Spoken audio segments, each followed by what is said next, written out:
Hey guys, welcome back to the channel. I am so frustrated right now. I just filmed the perfect video, but I didn't hit the AF lock. So the TV's brightness and the autofocus on the camera just kept kind of changing the brightness. It was making me crazy, and I figured it would make you crazy if you watched the video. So we're just gonna reshoot this bad boy, okay? What we're gonna talk about today is the Emotiva TA-100 integrated amplifier, as well as its little brother, the mini A-100. Well, I got a request in the comments section to review the TA-100. It's a great amp, and there's just not a lot of reviews on it. And the user said, hey, why don't you review this? I'm thinking about getting it. So I figured, why not? So the TA-100 is an integrated amp. It's a preamp. It's a DAC. It has built-in phono, subwoofer pre-outs, also normal like pre-outs to add more powerful amplifiers, as built-in tuner. Digital volume control, built-in tone controls, and a remote control right here. It's not too small. It's not like a credit card remote. It's a little bit better than that, but it's not quite full size either. It's good enough. You can access all the features, and you can control the brightness of the front panel. I believe that's all the features this has, and it uses a regular C7 power cord. For the purpose of this review, I didn't use any of my expensive equipment. I plugged both amps straight into the wall. I used really cheap speaker cable I had laying around that was just regular 12 gauge zip cord that's pure oxygen-free copper. I terminated it myself with bananas. I got like a 50-foot spool off of Amazon for like 30 bucks, so nothing wild. I did use my Bluesound Node 2i network streamer as a source, and I didn't have any cheap interconnects laying around, so for the interconnect, I did use the Maze Audio Ref 4 interconnect. It's about $100 for the pair. I think I might have Analysis Plus in there also, because I have the low-key tone control connected right now. It's in bypass mode, but that's also connected, so that RCA cable is also in there. As far as the Emotiva A100 and how that's different, let me grab it so you can see it. Oh, it's right here. The form factor is a little bit different. It's not as wide, but it's a little bit more deep, and it's a lot more simple on the back because it's only got an input, an output, a pair of binding posts. It's on-off switch, and it does have a 3-position rocker switch that the TA-100 doesn't have. And that's because the A100 does have one thing the TA-100 doesn't have, and that is the option to have it be on, off, or auto. Auto is really cool if you use this like for your TV or something like that. You just turn on your TV, and if this is connected to it with like a Bluetooth adapter or RCAs or whatever, this will turn on also. That's what I do in my bedroom, and that's where I use this bad boy. This is the older version that comes with the silver trim. The new one comes with black trim and has a full-size headphone out. This doesn't have the headphone out. If I didn't already mention, this does have trigger in and outs also, and is the same 50 watts RMS at 8 ohms and 80 watts RMS at 4 ohms that the TA-100 is. There's no screen, and the volume control is analog on that also, and there's no remote. Not sure if I said that. Okay. So the TA-100 and the A100, they both sound very similar, if not identical. The only difference I really noticed, and I wasn't sure if this was in my head or not, is the TA-100 sounded like the soundstage was a little bit bigger. Again, it was such a slight difference, it might be in my head. One thing that I am sure of, though, is the A100 is a little bit bassier. It doesn't have tone controls, and when I compared it to the TA-100s, and the TA-100 tone controls were flat, the A100 was a little bassier. If I upped the TA-100 by 2 decibels, they were about even. So I don't know if it was voiced like that on purpose or what. It is what it is. It sounds fine though. And the TA-100, oh, it also has balance left and right. And the tone controls are adjustable in increments of 10 decibels, or increments of 1 decibel up to positive 10 or negative 10 for either treble or bass.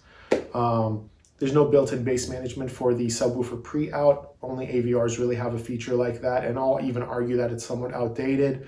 Most modern subwoofers have their own bass control built into their amplifier, so you don't really need bass management in a audiophile integrated amplifier, in my opinion. So how does it sound? For $429, it sounds great. Price aside, it sounds great. The mini A100 for $229 sounds great. They really do. The price proposition and value that Emotiva offers and the quality of their products is phenomenal. You can look up pictures of either amplifier's internal circuitry on Google. They both look amazing. They're built really, really well. I'm a big fan. I really am. It's not my reference system, obviously. I use the TA-100 in my living room for TV duty, and I use the A-100 in my bedroom also for TV duty. My reference system is quite different. Oh, one other thing. The TA-100 does not come with Bluetooth, which is fine. Most audiophiles don't use Bluetooth, but if you want it for convenience to use, to connect it like a TV like I do, you can buy this $40 Bluetooth adapter from Emotiva.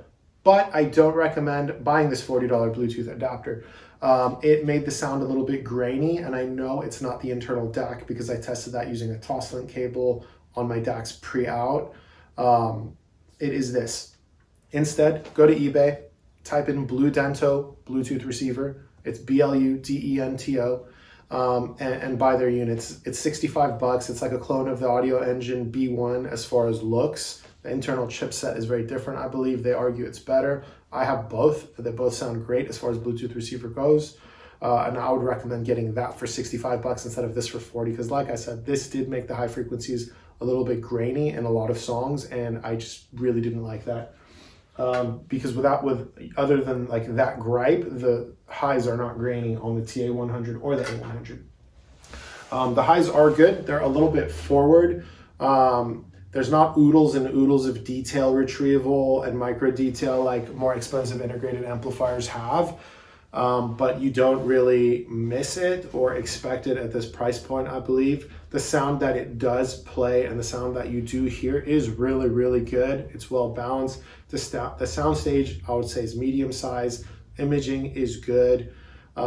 Mid-range seems a little bit forward also, but sounds really nice. The bass compared to a more expensive system was just like the slightest bit boomy. I was able to adjust most of that out with tone controls or messing around with my subwoofer. And I did leave the sub out for a lot of my listening also when I used the TA-100 and played with the tone controls only. It's a good amp. It really is. I don't normally review just amplifiers. I'm not like a preamp and like power amp and integrated amp review guy. I usually just mess with bookshelf speakers. I haven't owned a ton of different integrated amps, but I do love this one, and I'm not going to necessarily compare it to my reference system because my reference system sits at about $12,000 right now, and this little guy is $429. But I will say this, if something happened and I was forced to like only use this for music, it wouldn't be like a huge downgrade. It still sounds really, really, really good, especially paired with the right speakers, which I'm going to get into next. So I had the Silverline minuets connected to this first. It sounded good. It sounded good enough, I would say, right? I've had the Silverlines connected to my reference system, obviously, as well, and I prefer that much, much better. This didn't really let the Silverlines shine. The Silverlines are a type of speaker that convey a lot of emotion, and they weren't able to do that with the TA-100, but something about the high frequencies and the lack of bass just weren't there for me. The Silverlines are tiny. They don't have a lot of bass of their own. Adding a subwoofer to the mix did help, but I would say as far as synergy goes, it just wasn't really there. Now, keep in mind, I'm going to talk about some other speakers here in a minute. This is not a comparison of these speakers to each other. This is a comparison of how these speakers sound connected to this amplifier and how that sounds as a whole and what I prefer. If we want to talk about these speakers comparing to each other, I would need more amplifiers to get a better feel for that. Or I'll talk about them in regards to my reference system. So yeah, the Silverline minuets came off the stands. Next, I put up the Dynaudio M10s. The Dynaudio M10s sounded good also, but the Dynaudio M10s are a fussy speaker in my opinion. They don't sound the best on my reference system with my mono blocks. They didn't sound the best with the integrated amp either. After reading a lot of the comments from their review, I feel like I don't have an amplifier that has good synergy with the M10s, and I will just categorize them as being very fussy in terms of components. So those came off the stands. Next, I put up the Revel Concerta 2 M16s, a speaker I used to really dislike. I've had it for a while now. My opinion has slightly changed, so I took down my review of those. And the Revel Concerta 2 M16 connected to the TA-100 actually sounded really, really, really, really good. It sounded so good, it's almost a shame because I'm not sure many people buying a $430 amp would buy $900 a pair of bookshelf speakers, but it did sound really, really, really good. The Rebel Concerto 2 M16s, they have a ton of detail retrieval and a ton of micro detail. The TA-100, for its price point, understandably doesn't. So that pair combined kind of balance things out. Now, did the Concerto 2 M16 sound as revealing and as resolving as it does on my reference system? No. But wow, it really, compared to the other speakers on the TA-100 combination, the Concerto 2 was amazing. That's what I recommend if you have a budget of around $1,500 and you want this integrated amp, or you have your eye on it, or you have your eye on those speakers. Next, just for shits and giggles, I threw the Bluesound S400s on there. Those are $1,800 a pair. Way more speaker than amp at this point. Doesn't even really make sense to do that. They had good synergy though and sounded really good. I don't believe the S400 is a very fussy speaker in terms of what amplifier you connect it to.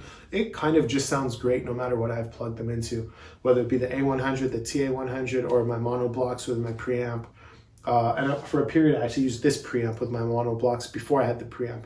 The S400 always sounds good. If you have $1,800 to throw at speakers, for sure, get those. But again, if you're looking at this video, I don't think $1,800 speakers are in your budget.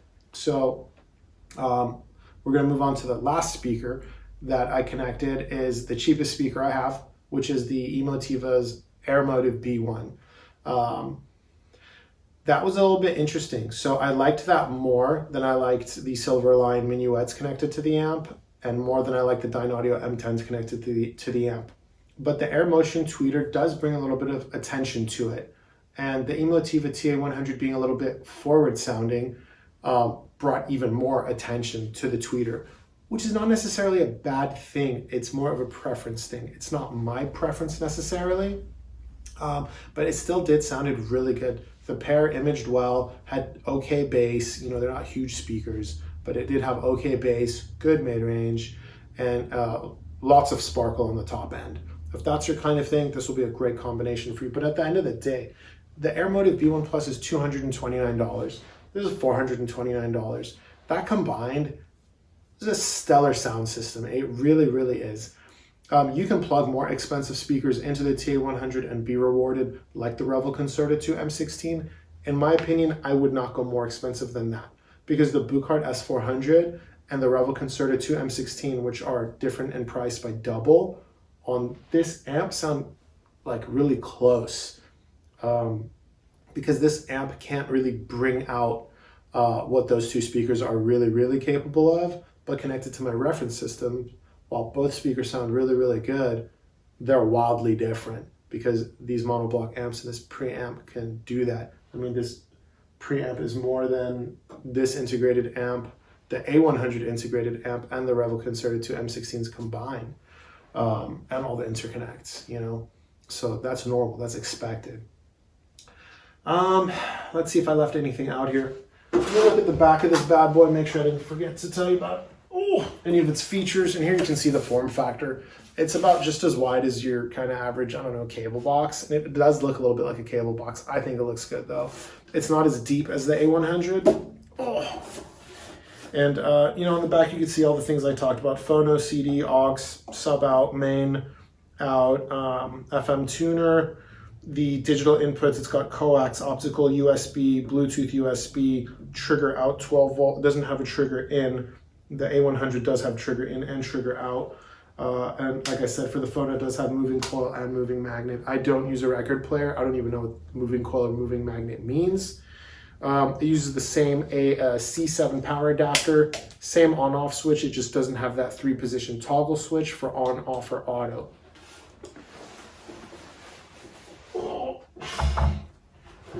Again, for a $429 amp, it's heavy. It is. It's built well. Its volume is in half decibel increments up to 80. And I have turned it all the way up to 80 before, and it delivers honest, clean power without distortion. I was pretty surprised that I was able to do that. Now, it was way, way louder than I would ever dare listen to music. It was so loud, it was unenjoyable. But it was still clean. Not many amplifiers in this price range can do that. The A100 is the same, by the way, because it does have the same amplifier section. I have also turned that up all the way with this analog volume control to see what it could do. And again, good clean power all the way to the end of the volume knob. In my opinion, that's one of the just kind of like most minimum requirements to say an amplifier is good or integrated amplifier is good.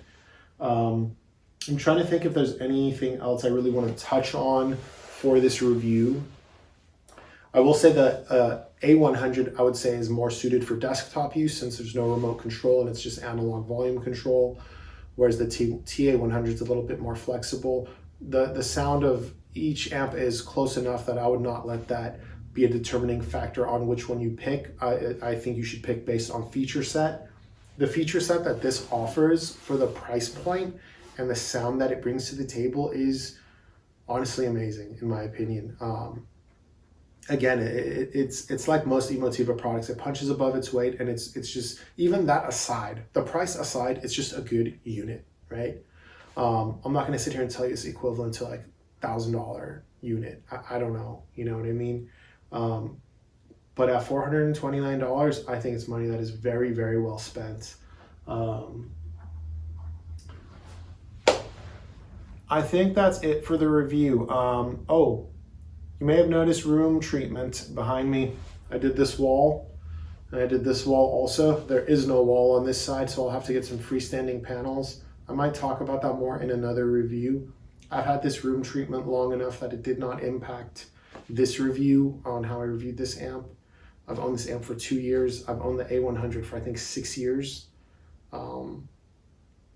This is rock solid. I listen to the A-100 for 8 hours a day actually while I sleep. I like to sleep with music on, and that's what I use the A-100 for. So it's got lots of hours on it. If you have any questions, ask in the comments. I will link the associated equipment. There wasn't really a ton of it.